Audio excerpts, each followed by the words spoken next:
അത് പച്ചക്കറി ഇടണം. പക്ഷെ ഇത് എല്ലാവർക്കും ഒരു മാതൃകയായിട്ടോ നിങ്ങളെ. എനിക്ക് പറയുന്നതാണ് ഇവർക്ക് 25 വെഡിങ് ആനിവേഴ്സറി ആണുള്ളത്. അതെ, ഓഫ്ലൈനും ഓൺലൈനും ഒക്കെ ഡയറ്റീഷ്യനായിരുന്നു റിൻസിയുടെ. അതാണ്. എന്തായാലും നമ്മുടെ പരിപാടിയുടെ ആദ്യ പടി എന്നുള്ള രീതിയിൽ എല്ലായിടത്തും നടക്കുന്ന പോലെ സ്വാഗത പ്രസംഗമാണ് ഫസ്റ്റ്.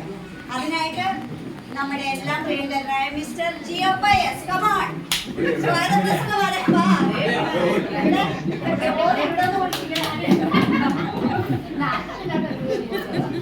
ക്ലാര എന്തിയേ?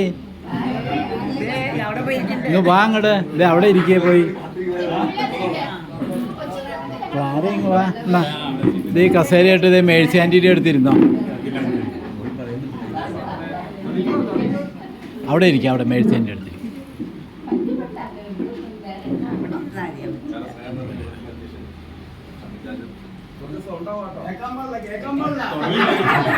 അങ്ങനെയൊരു വാദഗതി ചാത്തിനുണ്ടാക്കരുത്. കാരണം നമ്മളൊരു പ്രസംഗം തുടങ്ങുമ്പോൾ വളരെ അത് അതിന്റെ ലെവലിലേക്ക് കടക്കുമ്പോ അത് അറിയാവുന്ന ആളാണല്ലോ. പിന്നെ അങ്ങനെ അക്ഷയമായിട്ട് കാര്യമില്ല. ഇടയ്ക്ക് ക്ലാസ് എടുക്കേണ്ടി വരും, വയസ്സാവുകയാണല്ലോ.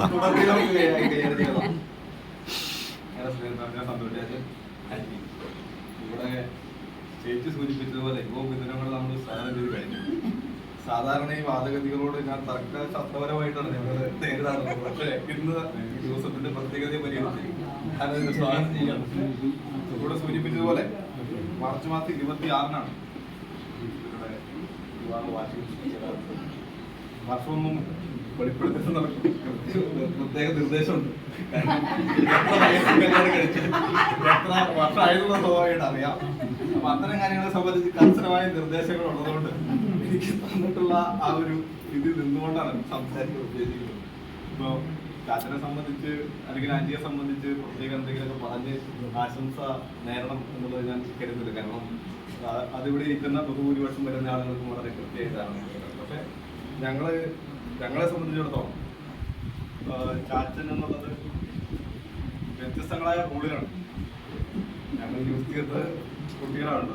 പേരോക്കളി 18 കുട്ടികളും 3 പെൺകുട്ടികളെ കൊണ്ടു. അതിൽ ചേച്ചി മാത്രമാണ് കുട്ടികളുള്ളത്. ഏറ്റവും മൂത്താളാണ്. ഞങ്ങളെ സംബന്ധിച്ച്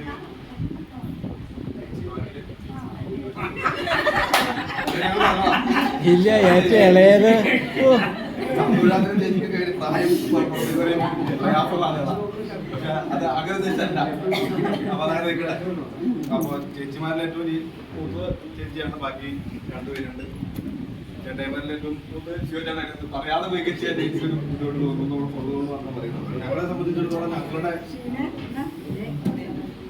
എല്ലാ തരത്തിലുമുള്ള ഇടപാടുകളിലും പങ്കാളിയാണ്.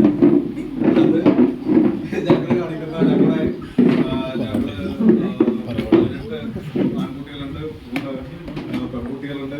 ഞങ്ങൾ കാണിക്കുന്ന സകലവിധ ഇടപാടുകളിലും പങ്കാളിയാണ്. അത് കുരുത്തിക്കേടുകൾ ഉൾപ്പെടെ എന്തെല്ലാം കാട്ടിക്കൂട്ടിയിട്ടുണ്ടോ അതിനകത്തെല്ലാം മുഖ്യ പങ്കാളിയാണ് സന്തോഷമായിട്ടുള്ളത്. അതുകൊണ്ടാണ് ഞങ്ങളുടെ ഈ പറയുന്ന കുട്ടികളുടെ ഗ്രൂപ്പിന്റെ രക്ഷാധികാരിയാണ്.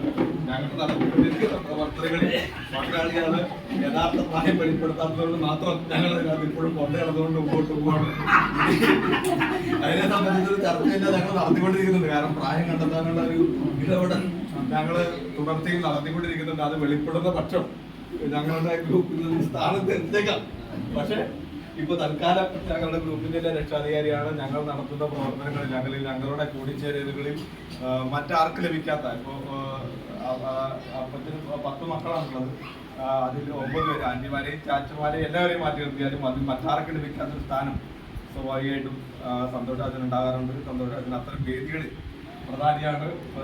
ചാച്ചന്റെ ഇത്തരത്തിലുള്ള ആഘോഷത്തിൽ പ്രധാനപ്പെട്ട റോൾ വഹിക്കാൻ കഴിയുക എന്നുള്ളത് വലിയ സന്തോഷമുണ്ട്. ആന്റിയെ സംബന്ധിച്ച് ചാച്ചനെ ഇത്രയും കാലം കൊണ്ടു നടന്നു എന്നുള്ളതാണ്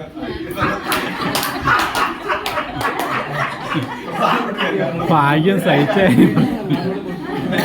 പാടാണ്. ഞങ്ങൾ തന്നെ മേക്കാൻ വളരെ കഷ്ടപ്പെട്ടാണ് മേച്ചുകൊണ്ടിരുന്നത്. അപ്പോ ആന്റി കഴിഞ്ഞ 25 വർഷക്കാലായി ചാച്ചനെ ഇങ്ങനെ മേച്ച് കൊണ്ട് നടന്നു. അത് തന്നെയാണ് ആന്റിയുടെ ഏറ്റവും പ്രധാനപ്പെട്ട സവിശേഷത. പിന്നെ ഇവിടെ സൂചിപ്പിച്ചതുപോലെ ഞങ്ങളെ സംബന്ധിച്ചിടത്തോളം റിസോണും റിയോണും മാത്രമാണ് പറയാവുന്നത്. 2 പേർക്കും പ്രായമാകുന്നില്ല എന്നുള്ളൊരു പ്രത്യേകതയുണ്ട്. വളരെ സന്തോഷം. ഇത്തരത്തിലുള്ളൊരു ദിവസം സ്വാഭാവികമായിട്ടും അപ്പോൾ നമ്മളെ സംബന്ധിച്ചിടത്തോളം നിരവധിയായ കൂടിച്ചേരലുകൾ ഉണ്ടാകാറുണ്ട്. അത്തരം കൂടിച്ചേരലുകളിൽ ഏറ്റവും സന്തോഷവും ഏറ്റവും സ്നേഹവും നിറഞ്ഞൊരു കൂടിച്ചേരലായി ഈ കൂടിച്ചേരൽ മാറട്ടെ എന്ന്